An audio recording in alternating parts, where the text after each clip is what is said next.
Welcome in to the Rockies Insider. I am your Rockies Insider, Patrick Lyons, talking about those Colorado Rockies, in particular, those spring training invitations that went out last week. You probably already saw a little bit of that over on the social medias from @PatrickDLyons, @PatrickDLyons MLB.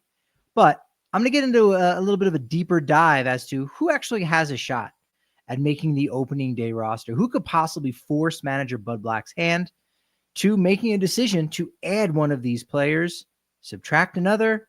Maybe there's a trade involved.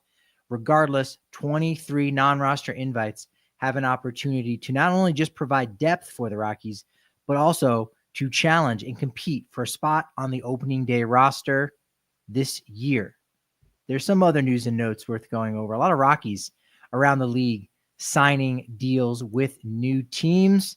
Some you might be happy about, some that might make you frustrated. But I wanted to get started with a couple things in my notebook, in the old Rocks Fest notebook, because I jotted down some things that I didn't get a chance to talk about earlier in the week. One of the things you might have noticed, two new signings, two new additions to the 40-man roster by the Rockies. What number were they wearing? Is that something that you care about? Is that something that's provides any interest and intrigue to you? Well, if you saw Kyle Farmer walking around, he is going to be wearing number 6 this season. First player to wear that since Brian Serven back in 2022-23. Before him, it was another catcher, Drew Butera. So Farmer becomes the first non-catcher to wear the number 6 since Daniel Castro back in 2018. He also was a utility infielder. Probably the greatest number 6 in team history. Didn't last a very long time, but when he was in Colorado, he provided a lot of impact, and his legacy still makes an impact on the team to this day. Corey Dickerson, as he was one of those two players included in the trade to Tampa for Germán Marquez. Jimmy Herget, who was a nice claim by the Rockies on waivers, he is going to be wearing number 44. So the human glitch, wearing a number that repeats itself, I think that's pretty fitting. Last guy to wear that, of course, was Elias Montero. I want to recommend everybody, if after this show, make sure you're going over to Blake Street Banner. Make sure you check out their YouTube page as Best of the West. I think they're going to be talking about prospects in the NL West. Dodgers got 6 in the MLB Pipeline's top 100. The rest of the division pretty much got that much, got exactly that. So the Dodgers dominant once again. Still 2 top 100 prospects for the Rockies out there, and Chase Dollander, Charlie Condon. Also the Baseball America list surprisingly had another addition, Cole Carrig. Dudes over at Blake Street Banner actually wrote that up on their website, blakestreetbanner.com. Check that out. And one of the reasons why I'm giving them so much love is because I was really flattered that Aaron from Blake Street Banner invited me on Tuesday night to sit down in a conversation with Chase Dollander. So we talked with him for 45 minutes about the pronunciation of his name. It is Dollander. Think about Homer, because Homer says Doe. And in fact, he has an autographed card that's out there that's circulating that he wrote himself. Homer says Doe, D-O-H. And so that's how his name is pronounced. I think one of his handles on social media is actually Little Doe. So that's Chase Dollander. Talks about his older brother who played professionally in the White Sox system. You know, talking about some of his teammates, first-round picks. There were at least 4 of them at the University of Tennessee, working with Todd Helton. Just so many various different topics, and it was really cool because a couple of big leaguers, Shane McClanahan, a guy that Chase has worked really closely with over the last year plus, Dalton Rushing, who's one of those top Dodgers prospects. They all jumped into the chat. So I highly recommend you check that out to learn a little bit more about him, understand his makeup, his mentality, because he is going to be challenging for a spot on the opening day roster this spring. But he also did say, I know I could go out there and post a 0 ERA and still have some things I may need to work on. And so if he ends up replaying in AA or going to AAA Albuquerque, so be it. So he's got a really good head on his shoulders, and that was a really fun interview to do last night. Ty Thompson in the chat. I'll talk about this in just a moment, but I want to get to your question because I appreciate you joining. You can leave comments on this video if you're listening on the podcast side jump over onto YouTube, leave comments. I can still respond to those. We can still have a wonderful discourse. But Ty live on YouTube asking, what are the odds Chase Dollander or Carson Palmquist break camp with the team? Do we actually believe we are doing that? If you had to guess which one has a better chance to make it. Good question. Great question. In fact, who has a better chance is what I'll address. I actually think it's going to be Carson Palmquist because Dollander will really have to show a lot that he is ready. And I think somebody in that starting five may have to show that they are not ready. And we know with Germán Marquez and Antonio Senzatela returning from Tommy John surgery that this season is going to be very long for them. That 6-month season, that first full year back from TJ can be really rough. So the Rockies may want to protect those guys just a little bit. And starting the year on the 50-day IL, that could be a good way of doing that for one or more of them. Hopefully it would be a phantom IL and it wouldn't actually be an injury. You definitely hope that doesn't happen for either one of those guys who reportedly are looking great, according to the Rockies front office. So those guys should be back locked and loaded to go. So it's a little bit more of an uphill battle for Dollander. For Palmquist, I could see him being more of the long reliever type for the Rockies on the 2025 roster, filling that role that Anthony Molina filled. And really, Anthony Molina wasn't a true long reliever, as he was a Rule 5 pick, and he was ultimately protected by the coaching staff, and rightfully so, because Rockies do think that they have something special there, a guy that could very much be a middle to back of the rotation starting pitcher that the Tampa Bay Rays just left exposed. So they were able to get something for nothing there, and Molina should start his year in AAA, get himself stretched out a little bit more to become a starting pitcher once again. But the Rockies will still need a long reliever. And Ty Block was not one of the guys that got a non-roster invite. And he seemingly was that guy, that long reliever, at least to start the year. Then it became a Peter Lambert. And we've seen other guys fill in that role. Well, with a guy like Carson Palmquist, who, despite the fact that, he had a rough time when he got promoted from AA Hartford up to AAA Albuquerque, despite that rough time that he had, still showed a lot of potential. And again, with the Rockies coaching staff, I think they can protect him in just enough way where he can provide innings and insurance, but also be put in some much more favorable situations than he got to experience in the Pacific Coast League with Albuquerque. So upside, obviously much higher for a guy like Chase Dollander. But if we're just saying who has a better chance at making the 2025 opening day roster, I truly feel it is going to be someone like Carson Palmquist, simply because his spot on the roster is one that's a lot more that's in flux. And there's really nobody else to beat. There's nobody else to battle for that spot, or rather the other players in which he will be fighting for that spot with, maybe a Bradley Blaylock, maybe Anthony Molina once again, they are not as formidable as the big five that the Rockies have in their rotation. And again, Molina and Blaylock very well are going to be battling for a spot on the opening day roster in that starting rotation, especially if one of the Rockies' top 5 starters happen to go down with injury. So great question, Ty. Do appreciate that. Does Palmquist have any bullpen experience, or this was his first time coming out of the pen? Yeah, this would be his first time. We've seen it before. That long reliever role, a lot different than just, being a number 5 starter, because just like that, at the snap of the finger, you got to get yourself ready. I mean, Anthony Molina got thrown into the deep end right away on opening day at Chase Field in Phoenix when Kyle Freeland got knocked around by the Diamondbacks, and he immediately had to go out and figure out some things. But I imagine, that's an extreme situation. I don't think it'll be as rough as that for Palmquist or whoever might be the long reliever, but you almost have a backstock or too much depth. Good thing. But you almost have a piling up of starting pitching prospects at that AA, AAA level, and you got to find a way to get them some big league experience, especially because Marquez and Gomber are free agents after this year, and Senzatela is a free agent after 2026. So you're losing more than half of your rotation in the next 2 years. If 2027 is that time in which the rotation is going to be a lot more younger starting pitchers, well, they can't all be rookies.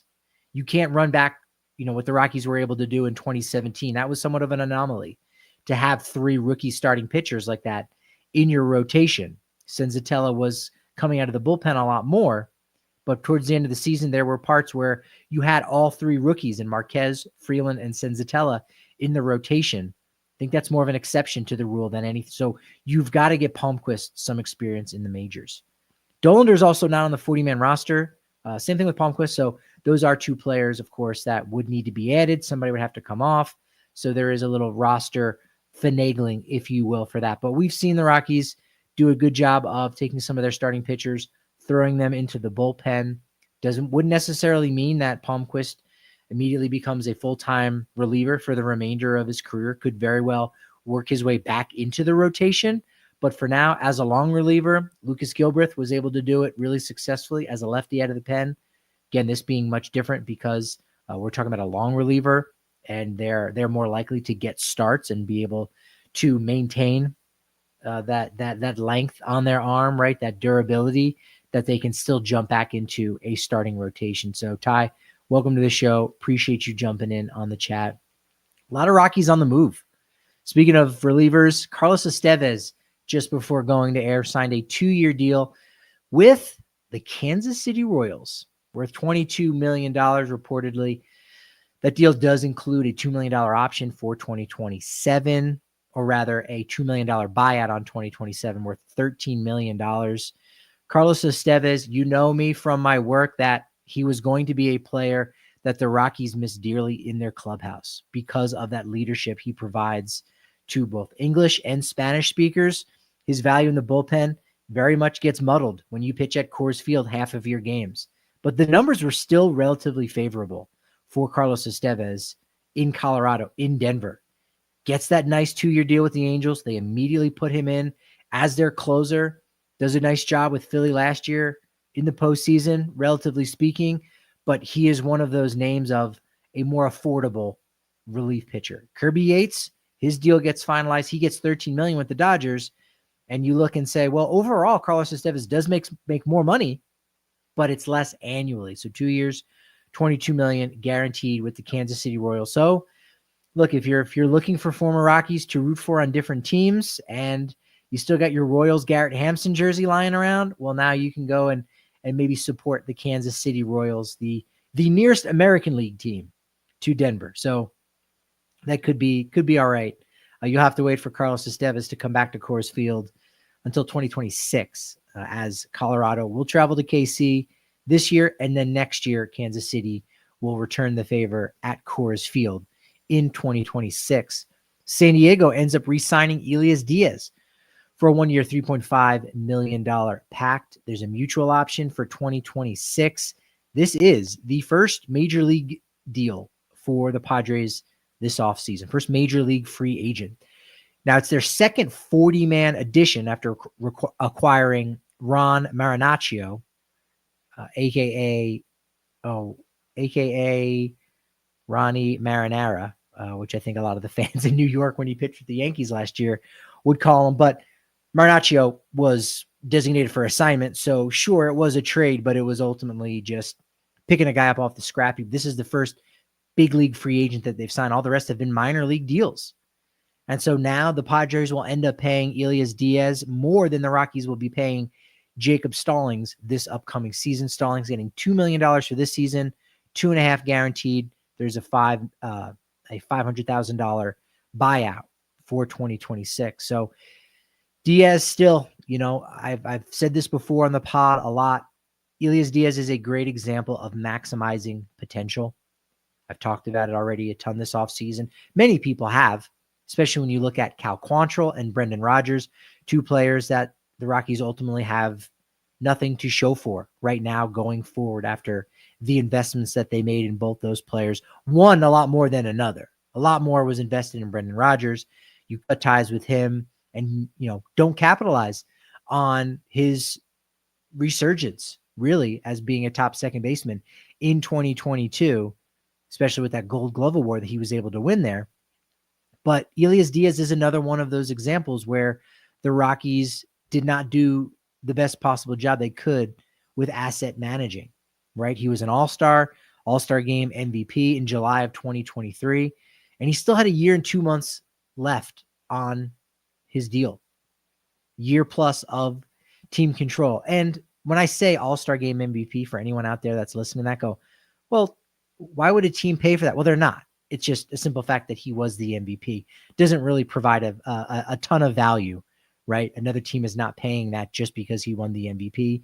It's just an anecdote to say this was one of the best hitting and defending catchers, all around catchers, that was available on the trade market in summer of 2023, and he was not traded. In April and May of last year in 2024, he was fine. He was healthy. Then he gets injured in June. In July, he's banged up when it mattered most, and they're not able to get anything for him, and he's released in August, nothing in return. So, yes, at the time of the trade deadline, did the Rockies mismanage the situation? Well, no, not in July because he was damaged goods. That's why you ultimately ended up having to cut him in August. But before that, we know how badly catchers can get beat up. I don't know what they were necessarily waiting for, but they could have struck when the iron was hot, either in 2023, the 2023-2024 off season, or early in the year when teams might be overpaying for players that are available, right? Rockies were able to get two pitching prospects for Mike Moustakas in one of the first trades in 2023, right? That same trade deadline. They were very active, but they didn't move the one guy that they should have. And you live and you learn. Hopefully you learn from that. That remains to be seen just a little bit. Padres also signed another former Rocky, Forrest Wall. Do you remember him? Infielder that was a first-round pick by Colorado in 2014, was traded to the Blue Jays for Sungwon Oh in 2018, eventually debuted with Atlanta in 2023, played in 16 more games with Atlanta and Miami in 2024. San Francisco makes a trade, but a trade of subtraction. Great point by Ty here. Yeah, Jake Madden and Mason Albright, two guys that did come over to, actually, I think Connor Von Skoyak was one of the players that ended up coming over for the Mike Moustakas trade. The Jake Madden and Mason Albright, I think that was the CJ Cron, Randall Grichuk part of that trade. But again, nevertheless, you're buying a lottery ticket, and because ultimately you don't need these old lottery tickets that have already expired, right? If a guy's going to be a free agent, you might as well trade him and get something. So interesting to look back and reflect upon those decisions that were not made. But San Francisco trades a Colorado native, Taylor Rogers of Chatfield High School, to Cincinnati. They also include $6 million, and they acquire a right-hand reliever, Braxton Roxby, who went undrafted in 2020. So ultimately they cut a little payroll. Not really sure what that move was about from the Giants side, but I've been saying it all offseason to anyone who'll listen to me. Watch out for Cincinnati. They haven't made a ton of huge moves, but they made one of the best offseason moves that we've seen this winter, that being the acquisition of Terry Francona as their manager. And they've made a lot of really shrewd moves. They made a lot of moves for underappreciated veteran players that could move the needle for them to, if not winning the NL Central, to at least getting one of those wild card spots. They also signed outfielder Austin Hayes to a one-year deal worth $5 million. He will now fit in well with their all left-handed hitting outfield. So great platoon bat from the right-hand side. Reds also signed lefty Wade Miley to a minor league deal. He had Tommy John surgery last April, so probably not going to see him until maybe May or June, but still a great veteran left-hander. Ha-Seong Kim, free agent this year, didn't get the qualifying offer, mostly because he had shoulder surgery, so it's not clear when he will actually return to the field of play, but he signs a 2-year deal worth $29 million with the Tampa Bay Rays. He'll get $13 million this year, $2 million in incentives with an opt-out after this season. He decides to stick around. That'll be for $16 million. I think this is a great move from Tampa in a lot of different ways. Like, this was a player that going out onto the market, I really thought might have had a chance to make $100 million before that shoulder surgery and that injury. But Tampa, what they get here is, again, they get a guy for this season that, if they can keep him healthy, is a big bat for the second half, almost a trade deadline acquisition, if you will. You get him for the postseason. He's only 29 years old. But if he does decide to opt out, right, if you don't keep him for next year for another $16 million, if you do, that's also great. if 2025 becomes a wash and he's just a little too banged up. But if he does opt out, guess what? If he has a great season, which would prompt him to opt out, you can go ahead and put a qualifying offer on him because San Diego did not do that last year. And since he's turning down $16 million, the qualifying offer is going to be maybe 21.1, 21.2. You're risking $5+ million to get a compensation pick. Now that's a good lottery ticket to have right there. If he accepts the 1-year deal, fine. You're paying him a little bit more than you were expecting to already. If he rejects that qualifying offer, you have yourself a compensation pick. Again, that is asset management. You might have also seen a few days back the Cubs acquiring Ryan Presley and $5.5 million from Houston. He'll immediately supplant Porter Hodge, who only had 9 saves last year in his rookie campaign. So I do expect Ryan Presley to be their closer as Chicago tries to make these, middle tier moves of acquiring players that ultimately I don't know that it's going to be enough. Right now, I would probably take the underdog Reds over the Cubs when it comes time to the end of the season. Who has a better record? I might go Cincy over the Northsiders. Another former Rocky, Tommy Kahnle, signs a 1-year, $7.75 million deal with the Detroit Tigers. Mets re-sign Ryan Stanek for $4.5 million. And again, the reliever market getting hot. And at just the right time, when the Rockies have said at Rockies Fest, we're looking to possibly make another move or two. I tend to think they're going to probably do that on the more frugal side. And so minor league deals might be the modus operandi versus trying to get a veteran guy on a short 1-year deal. Keep in mind, this all of these things are interconnected.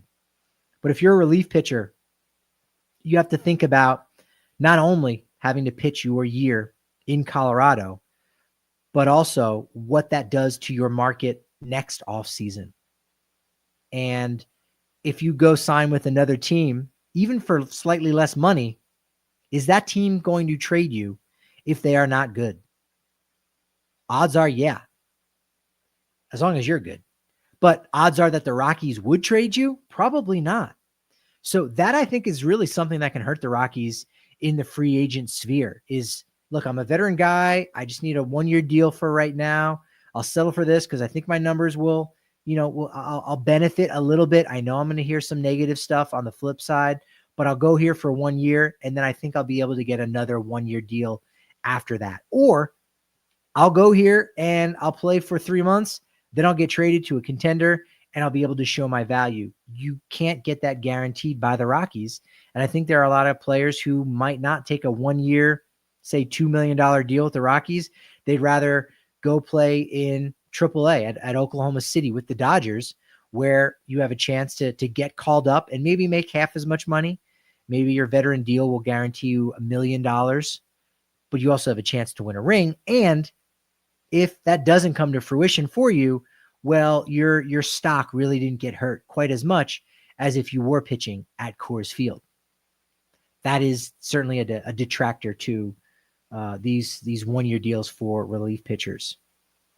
That being said, Rockies Insider with me, Patrick Lyons, talking about the non-roster invites for the Colorado Rockies. 23 of them went out. The invitations in the mail. I know for Chase Dollander after Chase. See, I just did it. I just misspoke. I just said his name wrong. Just started. Chase Dollander, that he knew back in December. And it must have even been before the winter meetings, because at the winter meetings, Bill Schmidt did say Dollander is going to get an opportunity to win a spot in the starting rotation. So early December, Chase Dollander already knew that he was going to be on the big league side of camp down at Salt River Fields. And there's a lot of prospects that the Rockies have invited. 8 have big league experience and 15 have yet to make their debut. As far as the guys with big league experience, you got Diego Castillo, who I think could be a sneaky good option for the Rockies to roster on the opening day roster. I could see that happening. Tommy Doyle, who spent all of last season with Atlanta, is back into the fold. Keston Hera and Nick Martini from last week Owen Miller, utility infielder, who you might recall him from Milwaukee the past few years. Catcher Austin Nola, who spent all of last season in AAA with Kansas City before a career with San Diego and Cleveland. Jack O'Loughlin, who made his debut last year with the Oakland Athletics, now just the Athletics. Jake Woodford, who was with Pittsburgh last year, before that, St. Louis, and also was a player that when those rumors started to come out, or rather when it was announced by Ken Rosenthal that the Cardinals and Rockies had agreed to a trade in January of 2021 for Nolan Arenado, Jake Woodford was one of those names that was kicked around. So he finally comes into the fold. And then Jeffrey Yan, who pitched with the Seibu Lions last year in Japan. So he's got a lot of AAA experience. Despite the fact that he comes from another organization, he does not have any major league experience. He's the flashy guy that if he strikes you out, he's going to jump in the air, do a split. Maybe he can do a backflip. I don't know.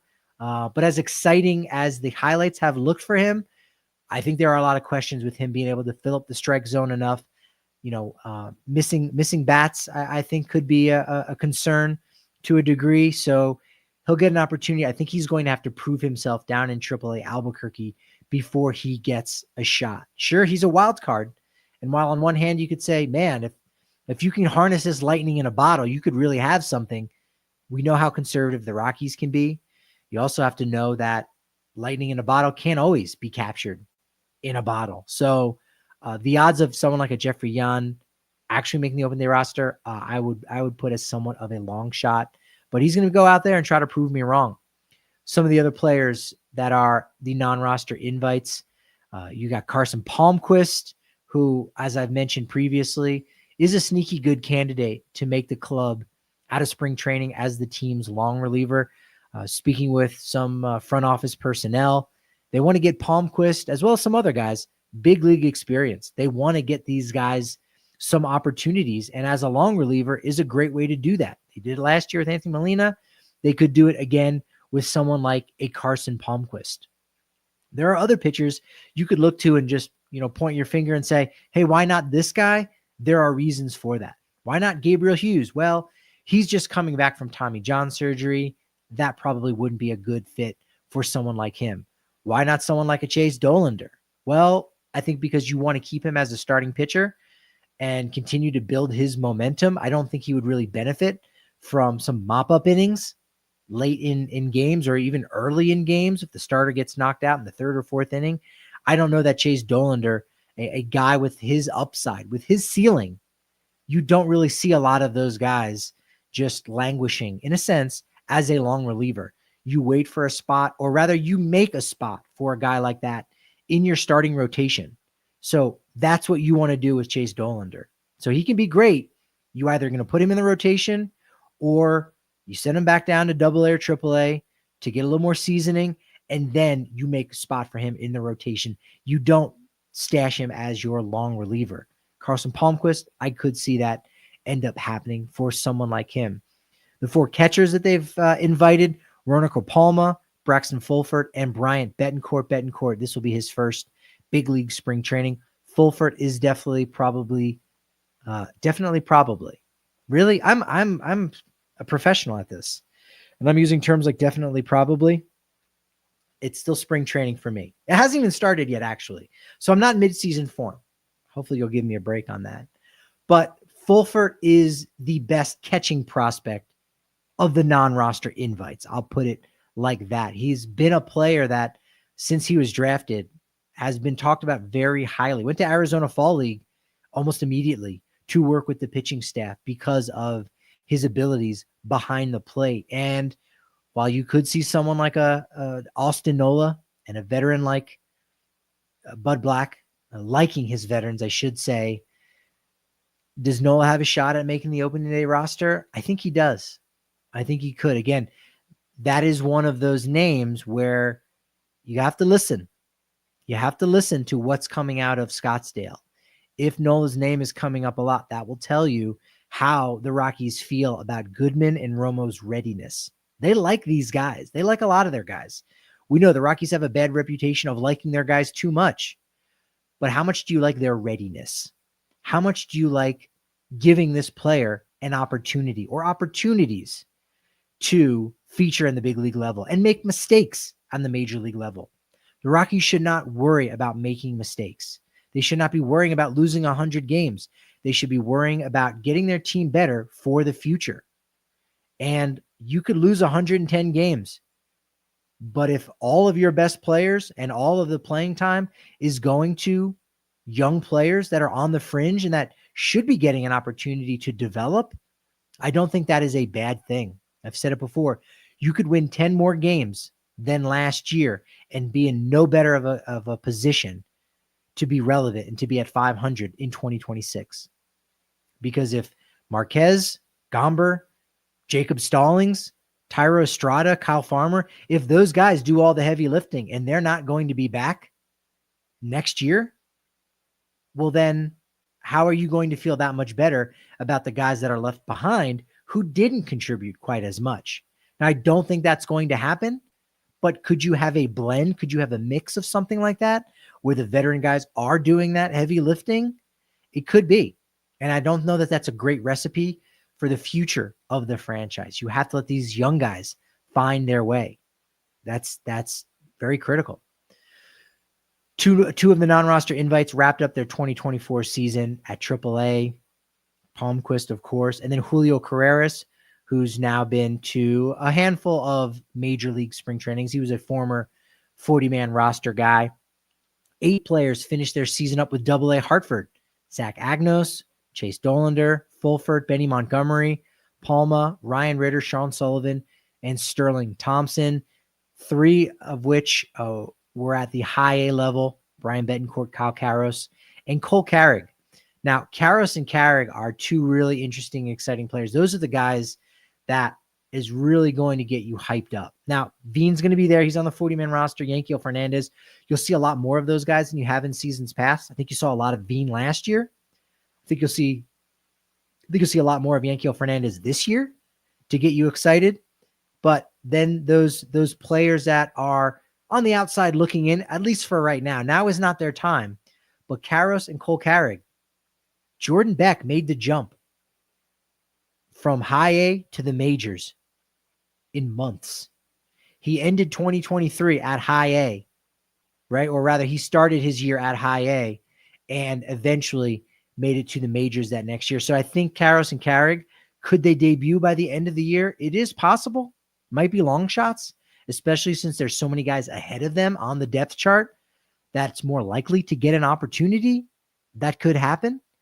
But even still, those are some of the names that you're going to, if you're heading out to Salt River Fields, you're going to want to see those players. Keep an eye on them because they are very much going to be a part of the future. Montgomery, of course, had a much better season in AA. He will be interesting to see as he is a player, along with Palmquist, that coming up this winter in November, they'll have to be added to the 40-man roster. And how the Rockies have operated, and they tend to do things in bunches, or rather they tend to do things systematically. But once you start see them doing something one way, and they've done it a couple times, that's their system of doing things. It doesn't necessarily mean it's a bad thing, because they started with Ryan Feltner, calling him up from AA, jumping over AAA immediately. That's what would happen with Dollander. He could go from AA to the majors without a stop in Albuquerque.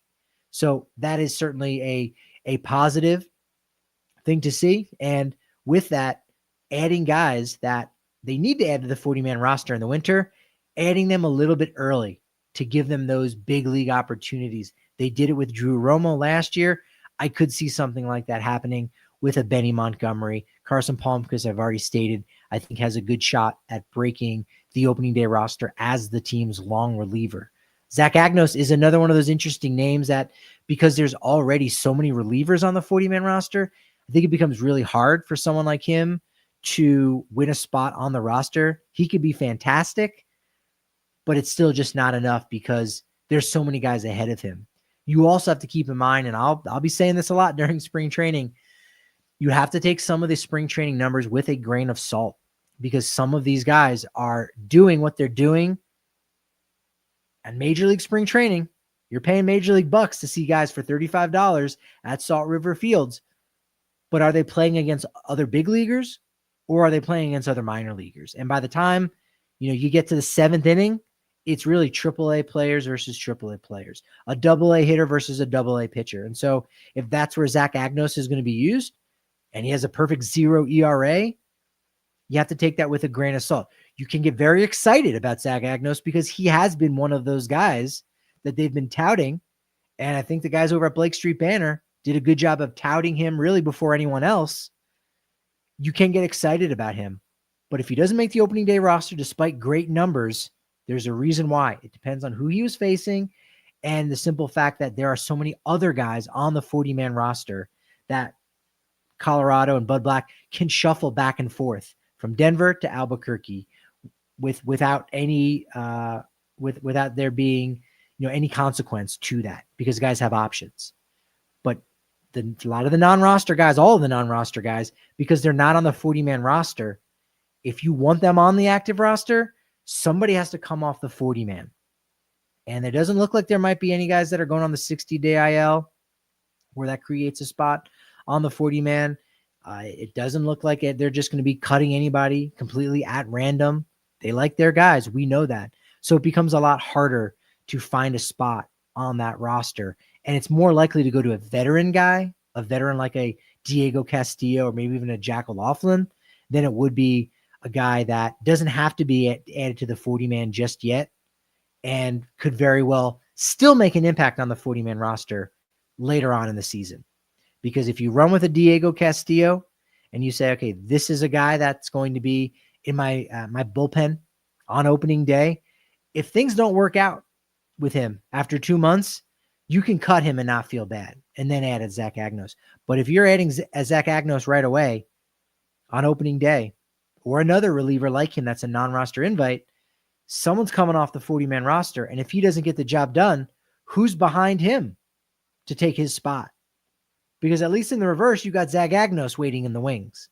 So it allows you to have a lot more depth if you go that more veteran route in the bullpen in this situation in this year. You guys are fantastic. Appreciate you joining me at Patrick D. Lyons, at Patrick D. Lyons MLB, at Rockies Insider. Go to the YouTube channel, listen to the podcast, subscribe, leave a review. Even if you only watch this live, go to the podcast site, wherever you use, and leave a review. That can go such a long way. I'd be grateful if you were able to do something like that. And grateful that you joined me today and you gave me this momentum. But unfortunately, as I like to say, momentum, it's only as good as my next show. So, of course, I'll talk to you then.